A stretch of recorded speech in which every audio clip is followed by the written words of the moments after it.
Cadence of Conflict, Asia, June 17, 2019. Trump's so-called trade war with China was never any failed attempt at relations. It was a way to get American companies out of China before the inevitable crud hit the fan. With Hong Kong's government ignoring its people, we can see Trump's wisdom with China. 1 million people in a population of just over 7 million protested a Beijing-backed extradition law in Hong Kong. Protests continued all week until a second, larger march returned 1 week later. What in the world is happening in the Far East? To understand Hong Kong, first take a look at Taiwan. Much like the Asian mad scientist theorem for North Korea, consider the Taiwan schedule theorem as follows. Unknown to the world, China has a military expansion schedule which requires possession of Taiwan. By a certain time, Beijing wants to use Taiwan's harbors to anchor China's navy. Anything that threatens or delays that schedule causes China to take more extreme steps elsewhere. In fact, anywhere, anyway. This isn't truth. It's a theorem that explains a lot. For example, the DPP being elected in 2016 meant a slow in China's schedule for Taiwan, according to this theorem. That led Beijing to lean on Taiwan's allies, making them break off former relations with Taipei. With this theorem in mind, the goal of the U.S. would, then, be to make as many disruptions with China's Taiwan schedule as possible, provoking China to exhaust its other ways to respond to schedule delays. Trade would be one way China could respond to schedule delays. But the U.S. trade war already removed trade as a way to retaliate.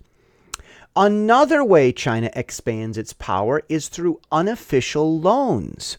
Sri Lanka had to surrender a strategic seaport to China because of debt.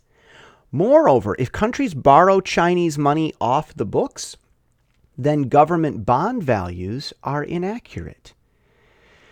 Under-the-table lending is another route China can take if the Taiwan schedule gets delayed. But that's been exposed and won't be so easy in the future. China's getting boxed in, and Taiwan absorption seems farther and farther away.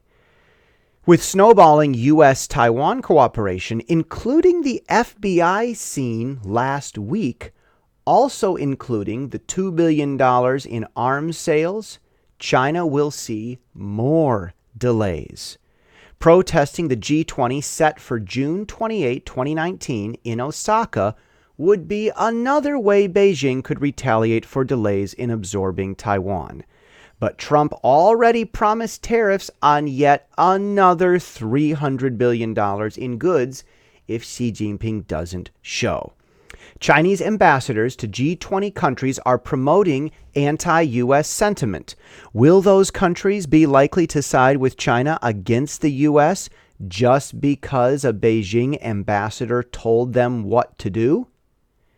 Even Hong Kongers don't like Beijing telling their CEO what to do. Perhaps Beijing doesn't know that. Perhaps Beijing knows but doesn't care. Perhaps everyone kowtowing to China's demands over the last 40 years has led the Chinese to believe they are more influential than they really are. Beijing doesn't seem to be aware of where it stands with international opinion, but it might find out soon. Does any Chinese president show up where he's not welcome? Think about that.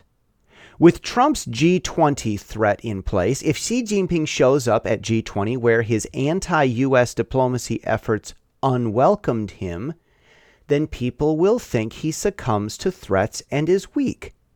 If he doesn't show, then Trump will lecture China publicly about keeping a schedule while Xi's country faces tariffs on $300 billion of goods, and Xi will be seen as weak. More importantly, with new tariffs, China would be even less able to retaliate to delays in the Taiwan schedule.